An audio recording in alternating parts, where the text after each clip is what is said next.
What's up, everybody? We got some Guns N' Roses news today. So the first piece of news is a pretty big bombshell, but I think you guys should take it with a grain of salt. This is a story from Alternative Nation. So according to the story, originally when the Guns N' Roses reunion started, Steven Adler was supposed to be involved in a full-time capacity with the reunion, basically stating that he was going to be playing each and every show or most of the shows, at least from the article I read. And this is according to Adler's Appetite bassist, Chipsy Nuff. He basically was doing an interview with a Spanish magazine called Popular One, and he basically said that Adler was set to be more of a permanent fixture with the reunited band. Now, keep in mind, guys, the interview he did was with a Spanish magazine, so his whole interview was being translated through online translators. So there could have been some misunderstanding with how it was translated. But when he was asked how Adler was doing, Chip said the following: "He's doing good. He just went to South America to play a few songs with Guns N' Roses, you know, the tour, and that he called me from there when he was on the bus with Slash."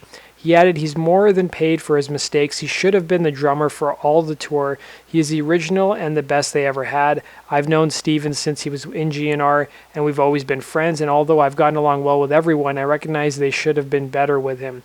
He also revealed that he was going to be part of the tour, but lawyers screwed it up. The second day of rehearsals, he did not do well because of pain in his back, and management had an excuse to kick him out. Steven was ready for the tour. He could do it. There were many months ahead, and he was going to work with all his heart. So I think that's a pretty shitty thing to happen if he was actually going to be playing most of the gigs, that his back, sort of acted up and he had some back issues and had to have surgery.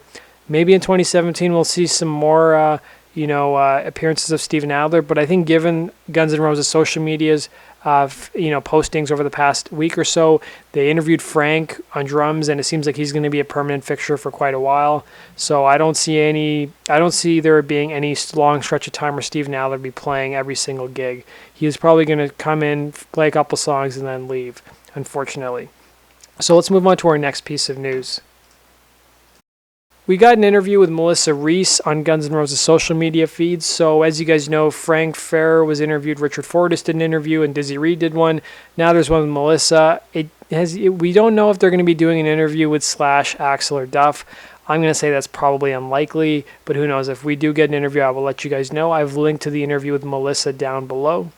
Some sad news for you Guns N' Roses fans. So Bill Price, who is the fellow who actually mixed the Use Your Illusions albums, he actually passed away recently, and Slash wrote a little post about it on Instagram. Of course, if you guys know the history of the Use Your Illusions albums, originally the original producer that they went to actually mix the album, Bob Clearmountain, basically was fired from the gig because he had used some drum samples, or was planning on using drum samples, and then they decided to go with Bill Price, who was probably best known before Guns N' Roses for working with the Sex Pistols. So he passed away around the age of 71, 72.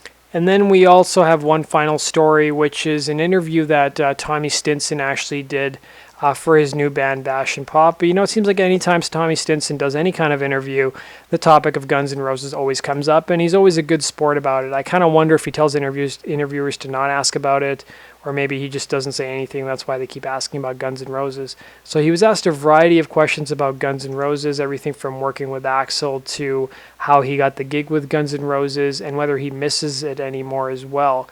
So he was asked about how he enjoys touring now compared to the big shows with Guns N' Roses, and he said he likes it all for all different reasons. He said, "I'll be honest with you, I'm stoked about Guns N' Roses reunion. All those guys are my buddies, except he of course hasn't met Slash." And he said that he'd be lying if he said he missed playing those gigs. But if you guys want to read the entire interview, I've linked to it down below. So that does it for today's Guns N' Roses news. Thanks for watching, guys. And make sure you subscribe to my channel for the latest Guns N' Roses news. And be sure to follow me on Twitter at Guns N' Roses Daily. If you follow me, I will follow you guys back. I'm also looking at changing my channel name from Guns N' Roses News, because Guns N' Roses News is just a small part of my channel. I'm looking at changing it to Guns N' Roses Central, which is what my Twitter name is now. So let me know what your guys' thoughts on that are. And that does it for today's news. Thanks for watching, guys, and take care.